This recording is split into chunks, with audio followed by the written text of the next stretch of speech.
Amazing grace, how sweet the sound that saved a wretch like me.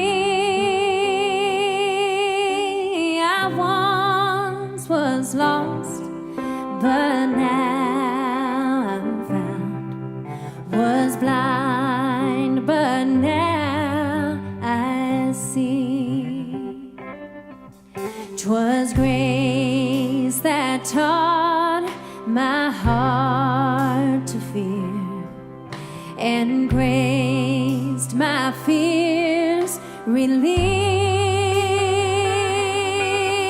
How precious did that grace appear the hour I first believed.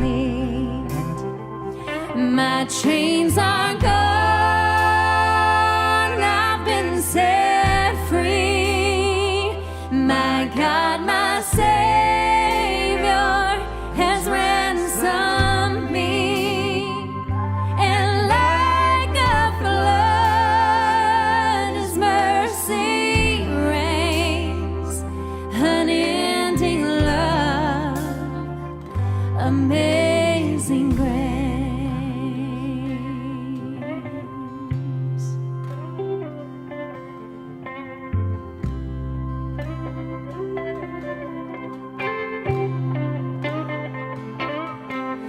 The Lord has promised good to me.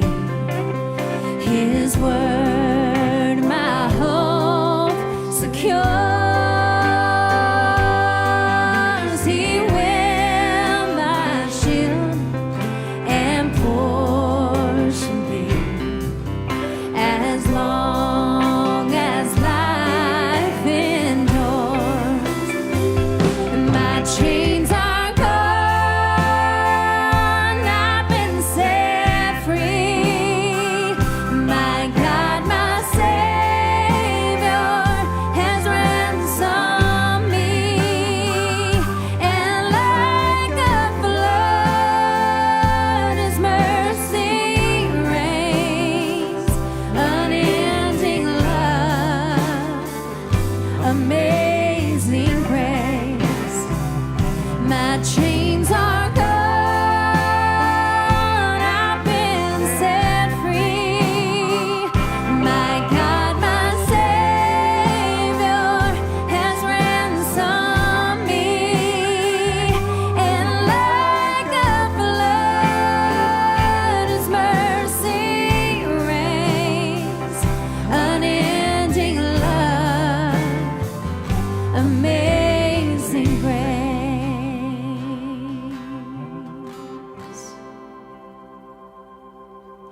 The earth shall soon dissolve like snow.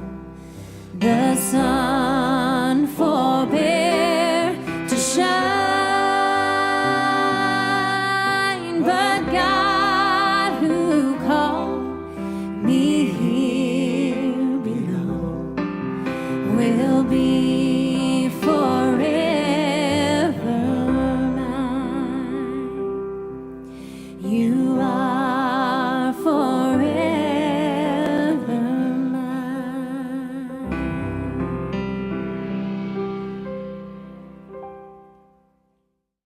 This song goes out to all the mamas out there, so happy Mother's Day. A little baby told God, hey, I'm kinda scared. I don't really know if I wanna go down there. From here it looks like a little blue ball. That's a great big place, and I'm so small. Why can't I just stay here with you? Did I make you mad? Don't you want me to? And God said, oh child, of course I do. there's somebody special waiting for you. So hush now, baby, don't you cry, 'cause there's someone down there waiting whose only goal in life is making sure you're always gonna be alright. A loving angel, tender, tough and strong. It's almost time to go and meet your mom.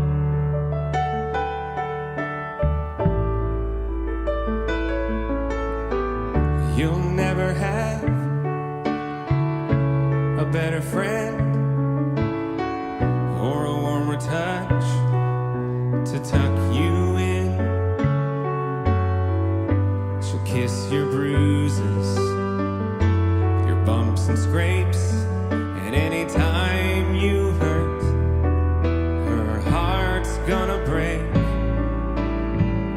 So hush now, baby, don't you cry, 'cause there's someone down there waiting whose only goal in life is making sure you're always gonna be alright. A loving angel, tender, tough and strong. It's almost time to go and meet your mom. Now when she's talking to you, make sure you listen close, 'cause she's gonna teach you everything you'll ever need to know. Like how to mind your manners, to love and laugh and dream. And she'll put you on the path that'll bring you back to me. So hush now, little baby, don't you cry, 'cause there's someone down there waiting whose only goal in life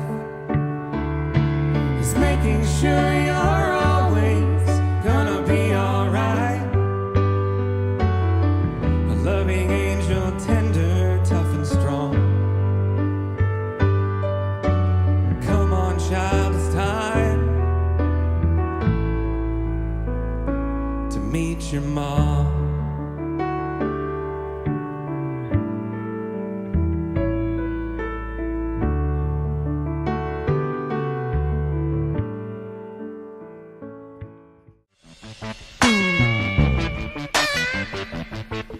In this world of confusion about gender, race, religion, sex, the economy, and politics, we often wonder what is true and what we should believe. The truth is, you are who God says you are. So, who are you?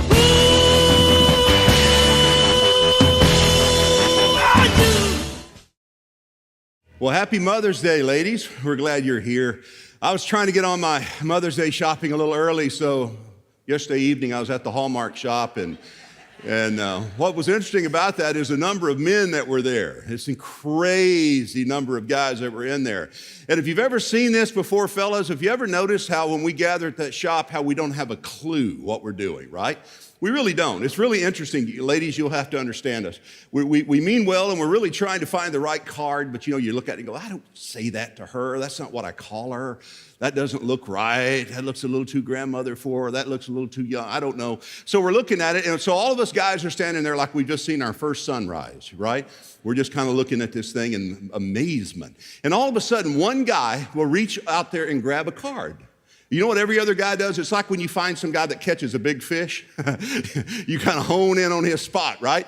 Man, he killed a nice buck over there. Where'd he go? Right over there, right? I mean, he grabs that card and we're all kind of looking. We don't be too obvious about it, but we are looking. Now, if he puts it back, we ignore it and go on. But boy, if he takes that card, every guy in that row are going to line up right over there to see what it was about that card that got his attention, because we really want to find the right card. We're just sometimes clueless to know how to do that.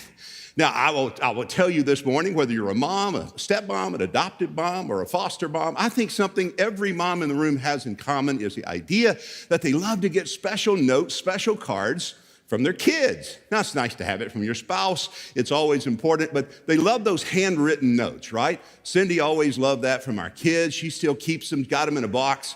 I mean, my mom liked that. I mean, those special little handwritten notes from your kids means so much, and I found 2 or 3 I wanted to share with you. One child wrote to his mom on Mother's Day. Somebody sent these to me. Said, "Dear Mom, thanks for the baby brother, but I actually really wanted a puppy." Isn't that great?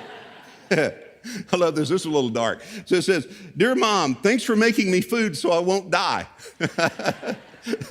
Kid's a little dark, right? And I think this might be my favorite. "Dear Mom, thank you for being my mom. If I had a different mom, I would punch her in the face and go find you." Kind of a violent little booger, isn't it? Punch her in the face and go find you. I love you, Mom. Oh, man, that's so great. Last weekend, we looked at that Genesis 1:27 passage where the Bible says God made them male and female. What you was talking about there was the distinctiveness between men and women. We are very different. He made us very unique in that way. Though we are equal, we experience life different ways. We handle things different ways. Women tend to feel things a little deeper than men. And all the women in the wind go, duh. And consequently, not only do they feel things a little deeper, they may hold on to things a little longer. And every man in the room went, duh. It's just the way God wired us. It is the way that he made men and women. So you bring something to the table as a woman, very different than the man. You bring something to the table as a man, very different than the woman. And all of those things go into the children that we raise. We're all influenced by those influences. Someone said that a parent, a mom or a father, or a mom and a father, are the first authority figures, obviously, in the life of the child. And also, they're the first concept of God that a child will get.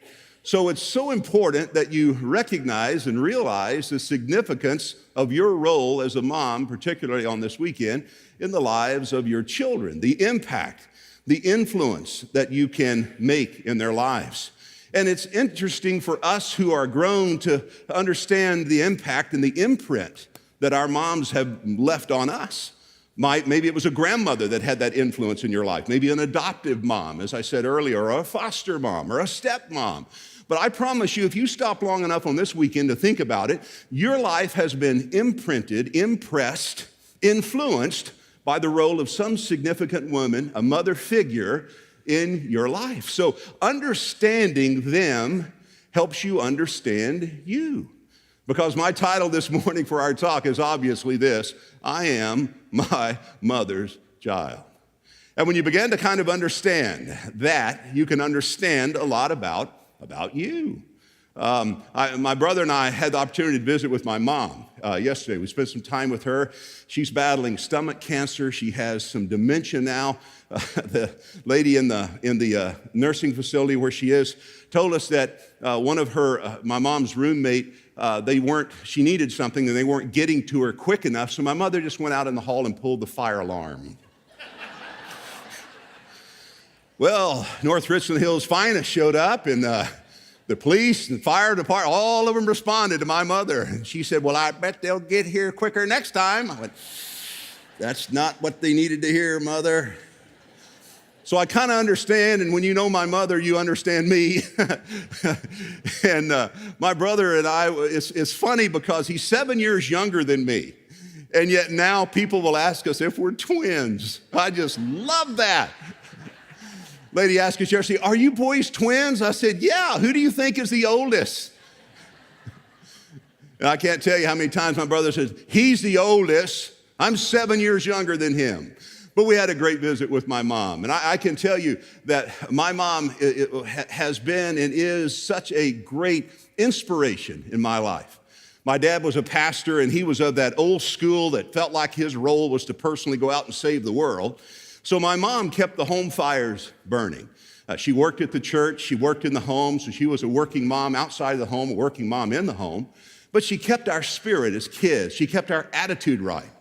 If you track ministry kids, you find that there are very few children who have been raised in ministry who actually go into ministry as a profession.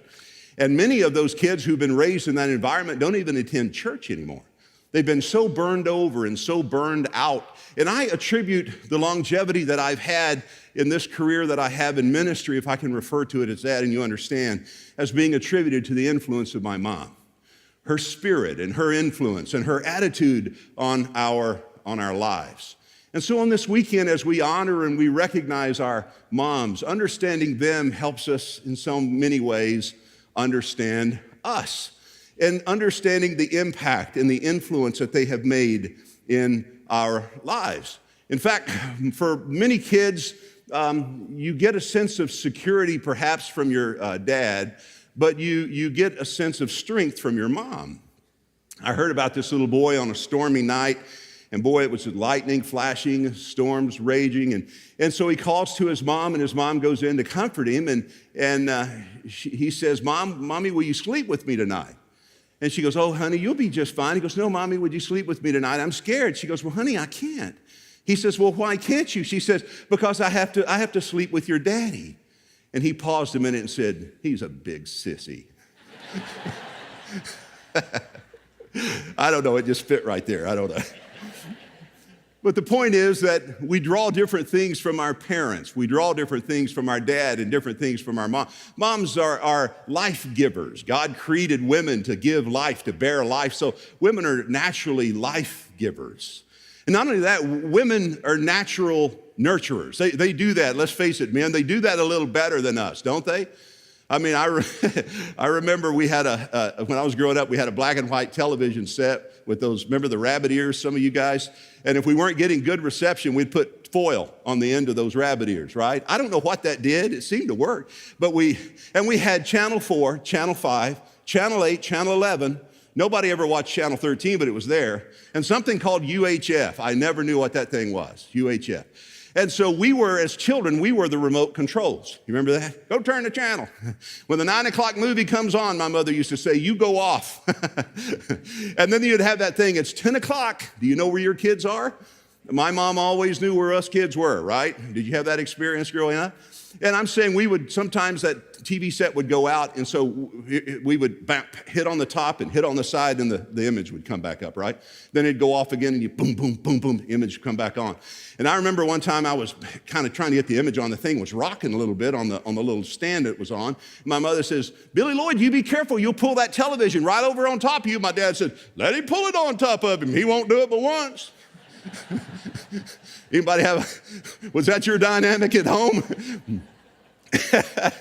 So dads we're not really in touch all the time with that nurturing side like moms were. I shared this with you. If you've been with me a while, you've heard me tell. We had horses when I was growing up, and my dad's thing was to keep the back gate at the house, so he didn't want the horses in the backyard tearing up his yard. And somehow, probably my brother, left the back gate open, and the horses got in the yard, and I mean, they just messed up some stuff he had going on. And one of them hit this, we had a cyclone fence, right? And it hit the fence and it just bent that top bar, just bent it out. Oh, he was already mad. When he saw that fence messed up, he was even more angry. So I get the horses out of the yard. I'm just a little kid. He goes, you come around here and help me fix this fence. So, my dad was trying to fix the fence by taking that top rail of that cyclone fence. He bent it the other way, right? And then he's going to try to pull that bend out of the bar. So I'm this little kid, I'm kind of watching him. He's pulling on that. He's mad because he's having to do this. He's mad because this whole thing happened. And I'm sitting there, he's mad at me because he's blaming me for some reason that all this came about. And so as I'm watching him, all of a sudden that pipe popped out of the little socket on the post and hit me right in the mouth. Man, blood's just going everywhere. You know what my dad said to me? I'll never will forget this. I was just a little kid. It impressed me. You know what he said to me? You ready for this? Well, get your nose in it next time, boy. Put that on a Hallmark card. Get your nose in it next time, boy. So I went in the house and I got him back. You know what I said? My mother screamed, Billy, what happened to you? I said, Dad hit me in the face with a pipe. Well, he did. She was a little bent. But I'm just saying, women are natural nurturers. In fact, it's interesting. God will compare himself to a mom. In fact, in Matthew 23, Jesus was looking out over Jerusalem. He says, "Oh, Jerusalem, how often would I have gathered you under my wings as a hen doth gather her brood, but you would not." He said, I'm like that hen.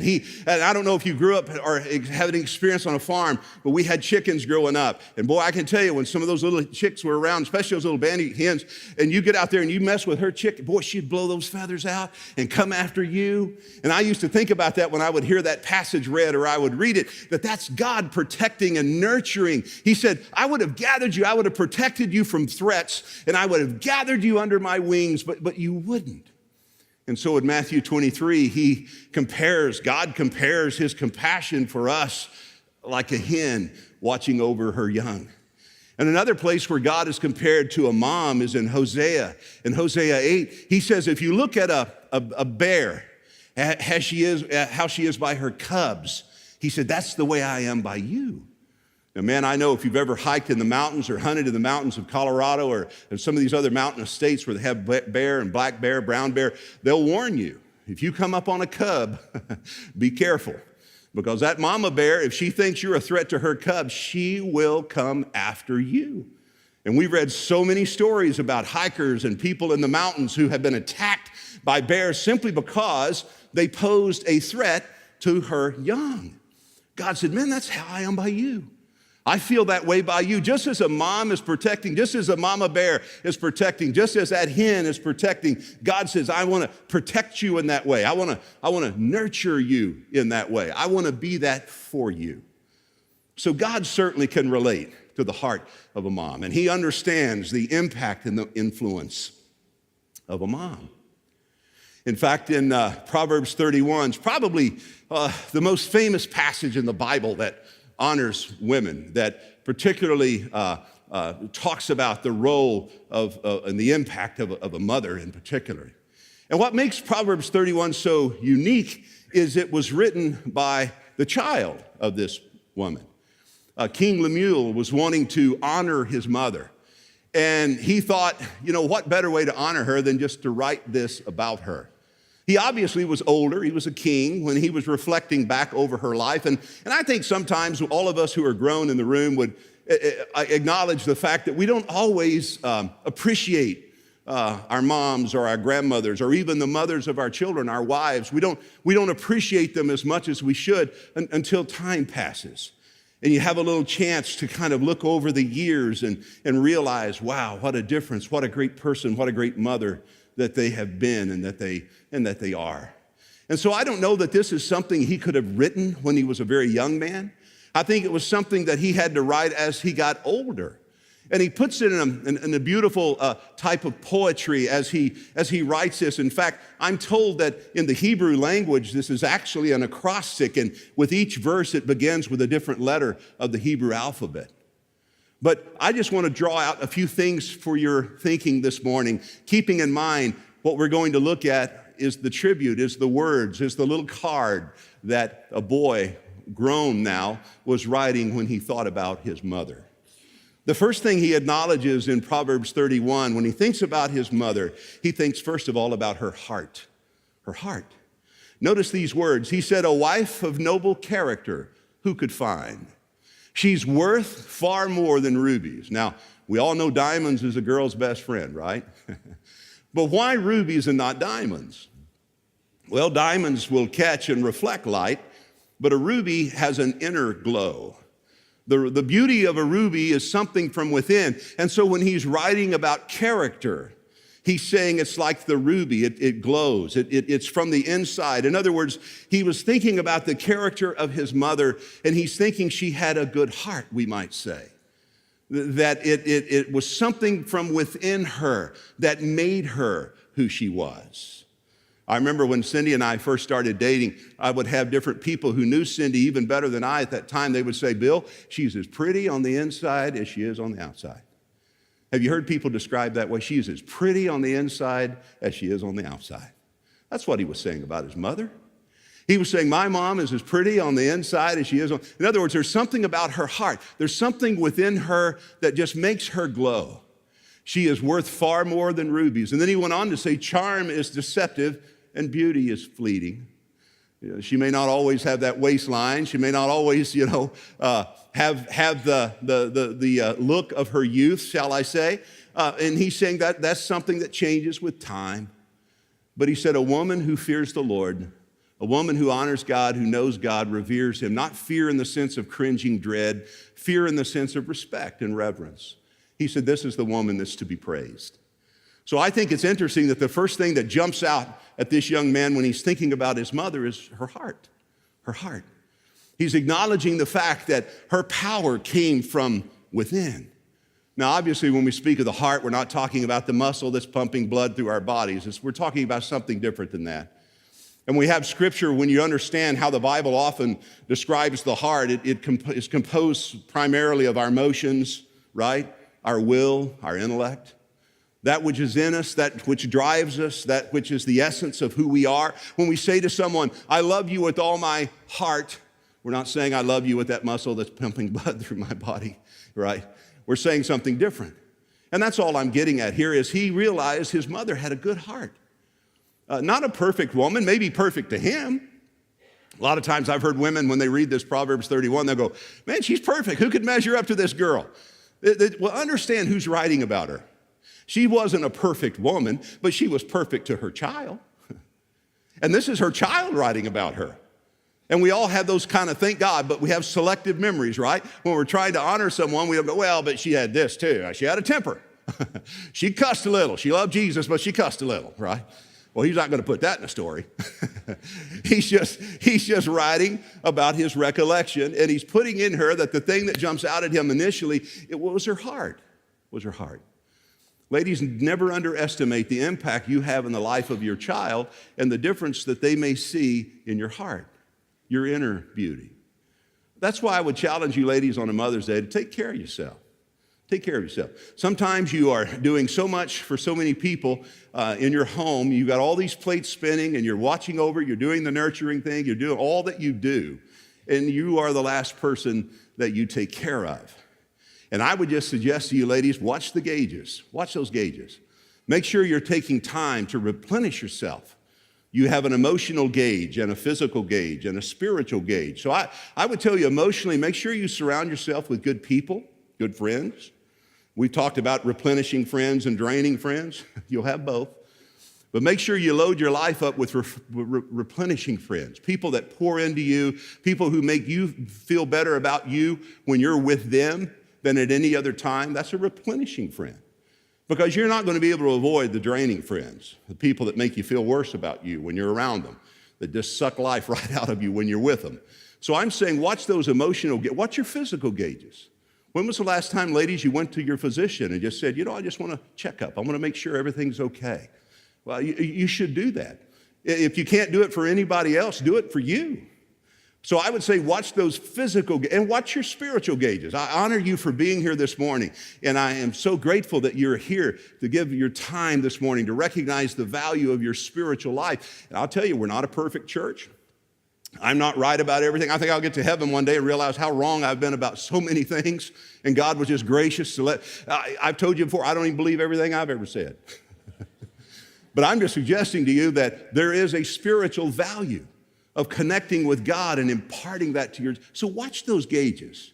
Watch those gauges, because you have something within you that is so valuable. Your kids may not see it now, but like this young man, later on, they may. So he talks about her heart. The second thing, when you track down in that narrative, he talks, secondly, about her husband. He thought about his dad, and he thought about how blessed God had blessed his father with his mother. He said down in verse 11, he said, her husband has full confidence in her. He trusts her completely. They've got a great, in other words, what he's about to do is acknowledge the fact that his dad is the man he is because his mother was the woman that she is. In fact, Solomon in Proverbs 18:22 will say, a man who finds a wife finds a good thing. Now, when I read that, I understand not every woman can be a wife. Just like not every man can be a good husband. So he's saying when you find a woman that's a great wife, ladies, when you find a man that's a great husband, you found a good thing, because not all of them are that. And this young man was really blessed, and he realized you know what? Mom found a great guy. Dad found a great woman. And they're a partnership. They have a great teamwork. He has confidence in her. And he lacks nothing of value. Everything he needs to be the person he is, she assists and aids and makes it possible because of who she is. He's respected at the city gate. That's where business was transacted. A lot of times that was like City Hall in those communities of those ancient cities. And so his father has his place there, takes his seat among the leaders of the land. And he's saying, my dad was the man he was because my mom was the woman she was. A great pastor that influenced me greatly was the late, great Dr. E.V. Hill from Los Angeles. He's been in heaven now for many years. He was one of close friends to Martin Luther King back in the day. And Dr. Hill had an amazing, tremendous ministry. And his wife passed away. And he actually had the grace and strength to preach his wife's funeral. And in his wife's funeral message, as he honored the woman that she was, the wife and the mother that she was, he said during their early years, he was trying to get a gas station business off the ground. And they took what little money they had and invested that into their business. And he said, man, we were just scraping to get by. He said, one evening I came home and he said, the lights were out, there was candles burning on the table. My wife said, honey, she met me at the door. She said, I just want to have a great dinner for you and just kind of a romantic time. And I thought you and I know how hard you're working and I know how hard it is and we're trying to get this business off the ground. This is going to happen. We're going to make this business go. But I know you struggled, but I know how hard you're working. And he said she just met him at the door with that encouragement. He said they kind of hugged and cried a little bit at the door. And he said, well, honey, let me wash my hands and let's eat. So he goes in the bathroom and he flips the switch on, the lights don't come on. So he said he went out in the hall and he flipped that switch, lights don't come on there either. All of a sudden he realized they'd cut the power to his house. He went to his wife and said, honey, when did they cut the power off? She said, oh, earlier in the day. She said, I know how hard you're working. She said, I didn't want to discourage you. She said, I just wanted to encourage you and I just thought we'd have a candlelight dinner and make the best of it. And with tears streaming down his face, remembering that event from 40, 50 years ago, he said, the thing about my wife is, he said, she never broke my spirit. She always believed in me. She always loved me, and I couldn't have done anything without her support. Wow. Here, this husband is the man that he is because this woman was the woman that she was. And this kid saw it. This boy saw it. So he takes a moment and he mentions her husband, thirdly. He takes a moment and talks about her hands. He looks at his mama's hands. He talks about her hands. Notice what he says. She selects wool and flax. She works eager with her hands. Mom's always busy, putting stuff together, fixing stuff, knitting stuff, cleaning something, building something, cooking something, making something. He said she sees that trading is profitable and her lamp doesn't go out by night. Some of you ladies can relate to that, right? Long after everybody's asleep, your lamp's still lit. You got stuff to do. I can't tell you how many times I say, honey, Cindy, let's sit down. Let's just stop. You say, honey, I got to get this done. It'll all be there tomorrow, right? We men can do that. Women can't do that. We men have the ability. And I know you ladies, you hate us for this, but we men have the ability. We can punch out. Can't we men? We can punch out. Let me prove that to you. You ever looked at your husband, ladies, and said, honey, what are you thinking right now? And had him look back at you and say, what, guys? Nothing. Right? And that makes you so mad, ladies, doesn't it? Because you don't know, you don't believe us, first of all. But let me tell you something about these men. We can, honest to God, think about nothing. I mean, if you put the EEG on right there, it's going. There ain't nothing going on, baby. I sit out back sometimes. Man, I'm done on Sunday afternoon. After I've done Saturday night in those two services, I'm worthless. All my words are gone. Then I'll sit out there and look out the pasture sometime, and I can just feel my mind going. And Cindy sometimes would go, honey, what do you think? I go, honestly, nothing. Nada, zip, nothing. But women aren't that way, right? Right, ladies? I mean, your mind is bing, bing, bing, like ricochet rabbits, going, whoa, whoa, whoa, going everywhere, bing, whoa, bing, bing, bing. Even when you're going to sleep, you're like, I got to be up right now. I got to get up in 5 hours. I got to go. Something's going on. That's what he meant. It was something like that. Maybe not exactly that, but he said her lamp doesn't go out by night. And note again her hand. In her hand holds a distaff and grasps the spindle, and with her fingers she opens her arms to the poor and extends her hands. He said, Mom was compassionate. She cared about people who were hurting. She didn't just love us kids, she loved everybody's kids. And he saw that. He thought about her hands. Here's the fourth thing he acknowledges. He looks at her household. He thought about the home he grew up in. He said, Mom is like the merchant ship bringing her food from afar. What does that mean? That means she brings something into the home of value that we didn't have before she got here. She brings something to us that we didn't have before she got here. Cindy has brought so much into our home we would have never had without her. My mom brought so much into my life we would have never had without. She brings these things. She gets up while it's still night. She provides food for her family. When it snows, she has no fear because she's taking care of her kids. She looks out for them. Well, I remember before we leave to go to church, my mother would check us kids over. She'd line us up. For some reason, she'd check our ears, right? I never understood it. She'd check our ears, see if the ears were clean, right? She'd check our hands, see if our hands were good. She'd ask us if we put on clean underwear. I'm like, seriously? What does that? I'm going to church. Nobody's going to look in my ears. I'm certainly not going to check my drawers. So I didn't totally get all that. But I kind of understand now that I'm grown looking back. She took pride in how we looked because it was a reflection of who she was. She cared about how we acted. She used to say when we would act up a little bit, like the lady, she's pushing her cart through the grocery store. Ladies, remember the kids about 2 years old grabbing everything off the shelves. And, so calm. She's saying, okay, Jimmy, everything's going to be all right. Jimmy, just settle down. Jimmy, don't lose control. Everything's going to be okay. Finally, this lady comes up and acknowledges her and says, you know what? You're so patient with no, it wasn't Jimmy, it was Janie. She said, you're so patient with little Janie. I've screwed the joke up. She said, and the lady says, no, you don't understand. She's not Janie, I'm Janie. So she was talking herself off the ledge, right? I totally messed that joke up. If you think about it, it's funny. Work it out. So, oh man, I'm sorry. You think after two I'd have had that one down, but anyway, I didn't tell that last night though. Anyway, here we go. Her household.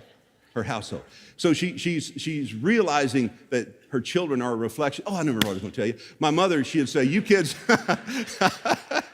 you don't know what's going on up here, man. ADHD is just, woohoo. I'm just binging on all cylinders. My mother would say, here it was, she'd say, I love you kids, but I want everybody else to like you. I love you kids, but I want other people to like you. She said, I don't want to be that mom that when I come around with my kids, they go, oh gosh, she's got her kids. You know who I'm talking. Don't look at it. I'm not looking at anybody right now. I'm looking at the back wall. I don't even see. I don't even think. I look anyway. And he talks about her household. Here's the last thing. Then he talks finally about her honor. Her honor. He says, her children arise and call her blessed. How many children in the room this morning could say, my mother, my grandmother, maybe that stepmother, maybe that foster mom, maybe that adoptive mom, that woman that God used as the mother or the mother figure in your life, she blessed my life. And on this weekend, I honor her. So many of you have moms who are in heaven today. And this is a difficult. Sometimes there's some tears that you see on a weekend like this because people's thinking about someone who's in heaven. Some of you have some kids that are there, and so this weekend is that way for you as well. But the Bible says this is a weekend that we should honor.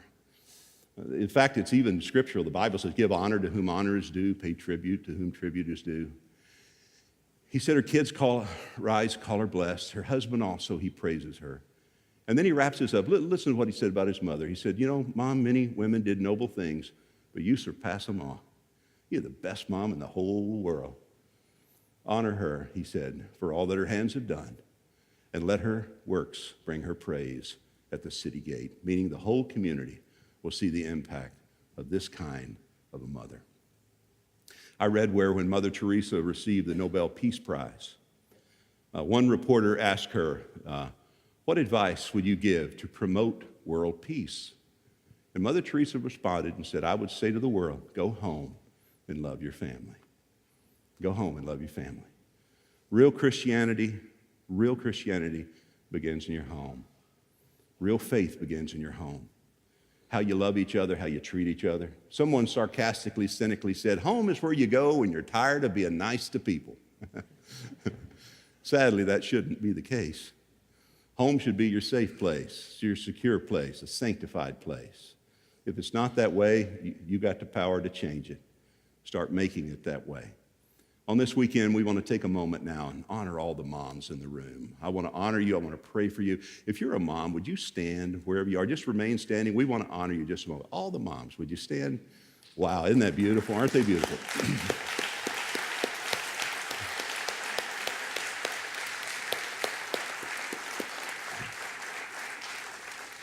Now, ladies, would you remain standing? Let me pray over you right quick. Father, thank you for these women.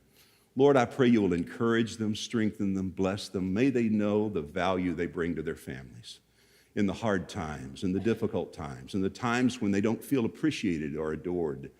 Father, I pray they'll know you see them, you want to bless them, you honor them.